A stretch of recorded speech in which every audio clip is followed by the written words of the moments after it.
Vamos a pasar con el profesor Oscar Rojas de la FES Acatlán, también de la UNAM, para que nos dé sus impresiones, sus reflexiones a partir de esta exposición y a partir también de la lectura que nos hizo favor de compartir, doctor Freeman. Muchísimas gracias, Ruth, y muchas gracias, doctor Alan Freeman. Es un gusto también estar con el compañero Benjamín, que hicimos el doctorado juntos. Entonces, viernes con viernes discutíamos muchos de estos temas. Entonces, es un momento de reencuentro y es importante. Y la verdad es que, bueno, quiero comenzar pues señalando, por supuesto, que me sumo a la abierta solicitud encarecida de superar la ciencia económica desde su fundamento, ¿no? Y creo que pues obviamente retornar a la discusión del valor, pues es retornar, poner otra vez en movimiento lo que ha sido la historia del pensamiento económico, ¿no? Considerando que nuestra ciencia nació como economía política, precisamente con la preocupación del valor en el sentido de que qué es lo que permite la igualación de los trabajos sociales, pero además con el concepto de capital expandiendo, es decir, que todo lo que se está haciendo durante este tiempo histórico del siglo XIX para acá ha sido la conformación del mercado mundial, y con eso pues coincido también con un cambio incluso en el ejercicio del tiempo, pasando del tiempo agrícola, del tiempo de originario, hacia una tendencia a cero, ¿no? En la reducción del tiempo, porque hay ya superpuestos una serie de rotaciones permanentes que tienen su máxima expresión en la especulación financiera, que como bien se señaló, pues fue vista con plena claridad no solamente por Marx, sino también por Keynes mismo, ¿no? Entonces, creo que ese entorno es muy importante, solamente que aquí yo creo que sí es importante, que sería mi comentario principal.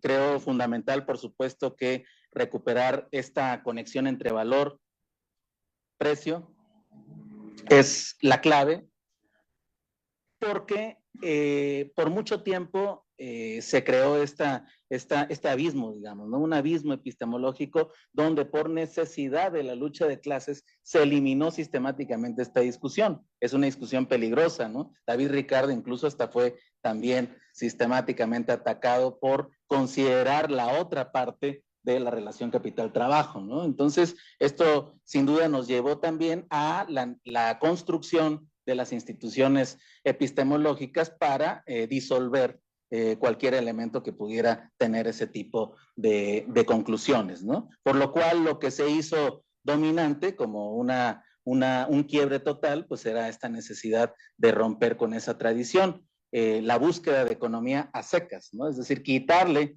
la parte tan importante que es la política, es decir, el análisis simultáneo de las relaciones de dominio desde el Estado, ¿no?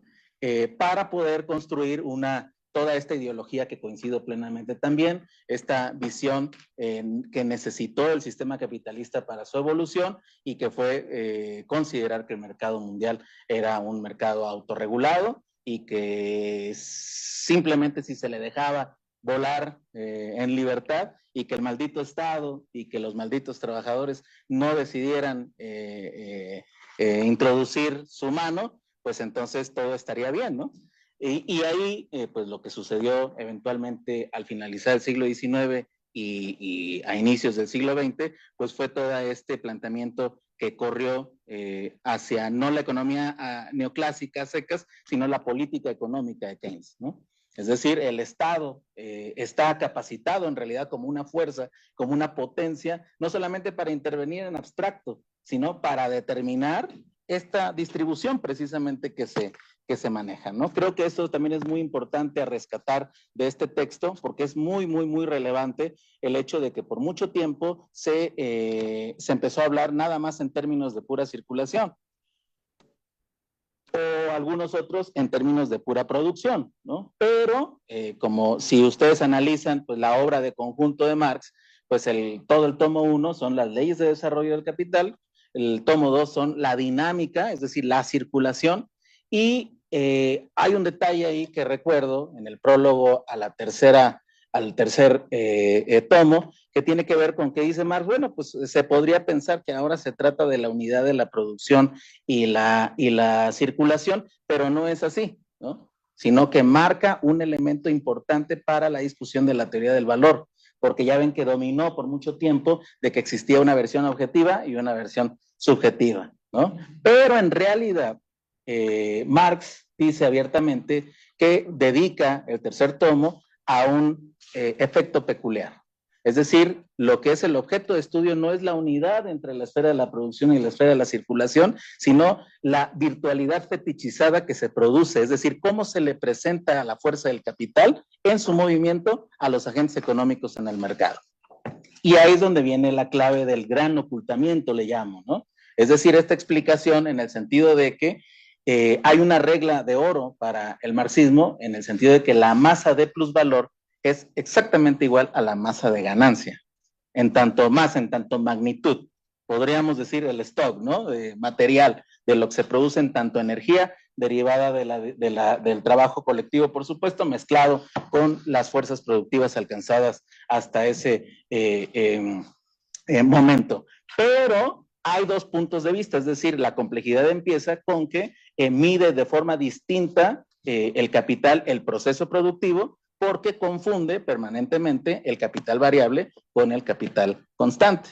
Entonces, como lo hace con respecto al capital en general, ahí ya hace la reducción, la cosificación de la fuerza de trabajo, la reduce totalmente, y que es lo que va a estar en el corazón de la explicación del desarrollo del sistema capitalista, en el sentido de que todo alcance en materia de potencia de generación de riqueza es también al mismo tiempo, de forma simultánea, una profundización en las condiciones de pauperización de la otra clase, de la fuerza laboral, ¿no? Entonces ahí ya se está señalando ahí lo que sería la enfermedad crónica del sistema capitalista, ¿no?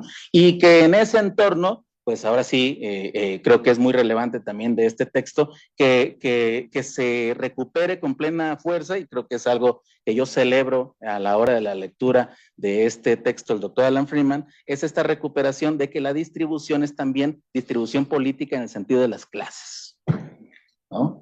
Esto nos habilita, obviamente, para llegar al tiempo contemporáneo a el tema de la geopolítica. Es decir, una de las vías para recuperar la discusión del valor es en términos de lo que está sucediendo actualmente de forma contemporánea en el sentido de los movimientos de bloques económicos en el ámbito de la geopolítica. Es decir, sin geopolítica no se puede hacer en realidad una concepción del valor, porque el valor ya se ha mundializado.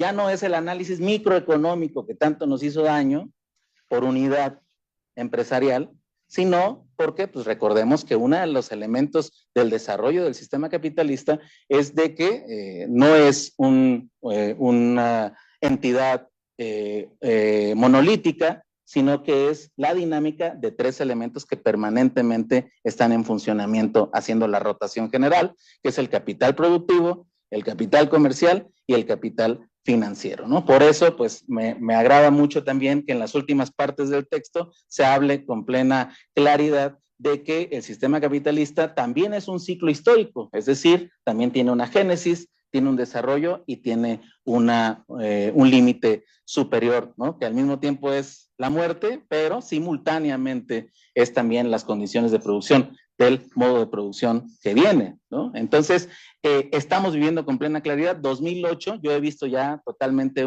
creo que ahí sí podemos estar de acuerdo, propios y extraños, que 2008 es un punto de quiebre total, ¿no? ¿Y dónde quebró? Bueno, pues donde Marx también nos indicaba con plena claridad de que el fetiche máximo, y cuando digo fetiche, coqueteo con este planteamiento, por supuesto, que también están las discusiones que vienen de la Escuela de Frankfurt, particularmente Walter Benjamin, en el sentido de que esta virtualidad fetichizada se constituye en la realidad, y por supuesto, aquí Walter Benjamin lo dice en el sentido de que es una religión sin fantasía, ¿no?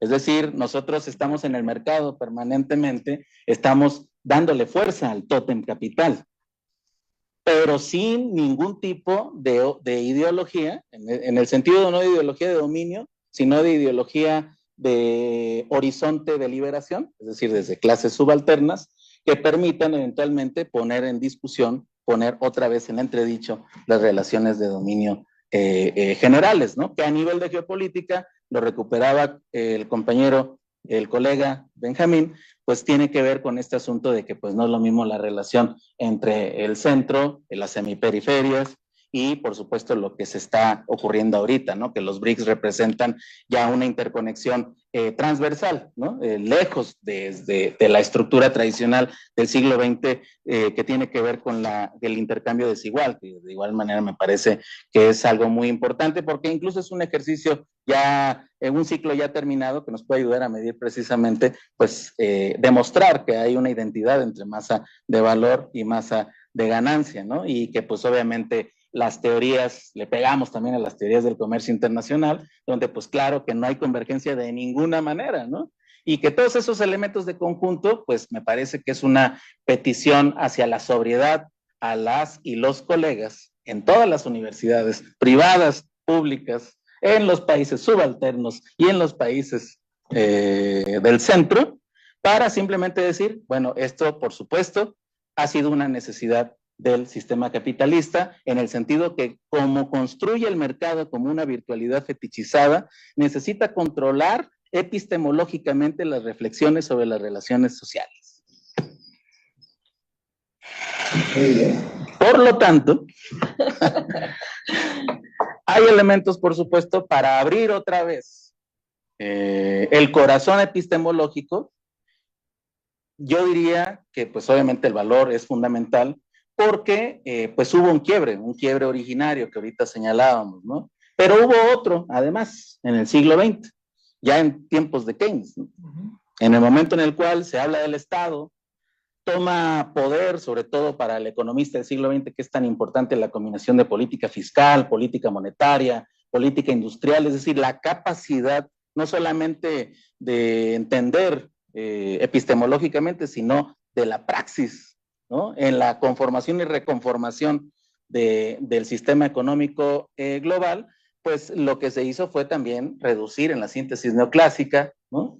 Hacer un monstruo epistemológico donde se mantuvo el corazón de dominio en la microeconomía y se separó la macroeconomía como donde puede vivir estos elementos que hablamos de la política económica sin causar daño, ¿no? Porque no hay eventualmente consecuencias. Se hablaba aquí de la responsabilidad epistemológica, ¿no? Yo creo que debemos, en este nuevo periodo de renovación de la ciencia económica, pues que cada quien de forma amable, antes de empezar un proceso de investigación, diga, bueno, pues estos son mis principios epistemológicos, ¿no? Coincido que la estructura axiomática nos ayuda muchísimo porque actualmente las discusiones, como no está definido esos puntos de referencia, y ahorita que se mencionaba a Einstein, pues si no hay un punto de comparación, pues entonces no se puede desarrollar, no se puede develar la curvatura del tiempo-espacio, ¿no? Entonces, bueno, creo que en ese sentido ya se ha estado avanzando, la verdad, o sea, recordemos que uno de los principios del materialismo histórico es precisamente que la realidad es la que nos está conduciendo, o sea, no es que un día se nos ocurre una idea y entonces ya listo, ¿no? Sino que cuando, dice Marx, ¿no? Cuando ya podemos enunciar con claridad el problema, es porque materialmente existe la potencia para transformar. Si no, no se puede enunciar, ¿no? Y ahora sí, para ir cerrando, pues me parece muy importante también esto que se señala, y ahí, bueno, lo presentaría como una crítica amable en el sentido de la discusión y de seguir profundizando, que se ha hecho una distinción entre lo deductivo y lo inductivo, este comentario particularmente desde la reflexión del método, y que en este sentido creo que no se ha enunciado, y creo que es importante que lo recuperemos, que quizá no sea de que primero deductivo y luego inductivo nada más, sino que yo agregaría tomar conciencia sobre que el capital no es una cosa, no es un elemento físico, simplemente con masa, sino una relación social en movimiento. Y en tanto relación social en movimiento, es decir, un nodo relacional, nunca vamos a tener un pivote estático, sino que ese se va moviendo históricamente. Es decir, el materialismo histórico es un método comparativo en términos de fases históricas. Por lo tanto, a toda esta discusión, que ya se habló de la organización del espacio geopolítico, en términos geoeconómicos también podemos identificar ya con plena claridad que no es lo mismo el modo de producción capitalista en el siglo XIX con libre competencia que ahorita lo que se señalaba, ¿no? Que sistemáticamente todas las ramas se hicieron una sola empresa. Entonces, en ese momento está totalmente anulada la competencia. Es una ficción hablar de cualquier tipo de competencia si está totalmente monopolizada todas las ramas.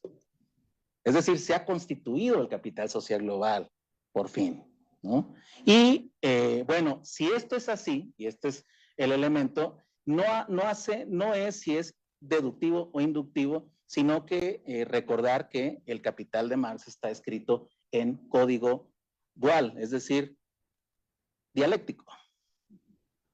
Y las leyes de la dialéctica, pues tenemos que regresarlas para poder hacer este análisis que ya estamos coincidiendo plenamente con la gran pregunta, ¿no? ¿Qué es esto del valor, no? Porque es una discusión que quedó trunca y que ahorita, pues, estamos afortunadamente recuperando, pero que podemos identificar ya leyes que se han ido desarrollando, y es una discusión también que se tiene ahí muy clara para desarrollar otras metodologías, donde hacemos, y se dijo, ¿no? La integración de elementos deductivos, por supuesto, la potencia epistemológica que permite develar relaciones complejas, y por otro lado, pues lo inductivo, que coincido, ¿no? Vamos a tener de nuestros enunciamientos, podemos identificar ontológicamente expresiones de los mismos, ¿no? Y creo que esa es ya una muy buena cultura nueva, ¿no?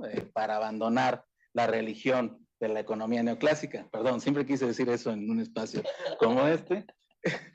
Y además, donde se toman decisiones. Exacto, el teatro de las decisiones, ¿no? Entonces, simplemente, pues, enunciar todo esto para ir identificando, pues, cuáles son las formas en las cuales categorialmente podemos también ir experimentando otras formas de lógica, no solamente la lógica formal, que nos ayuda muchísimo como en el texto para efectos de exposición, sino también de la lógica concreta, ¿no?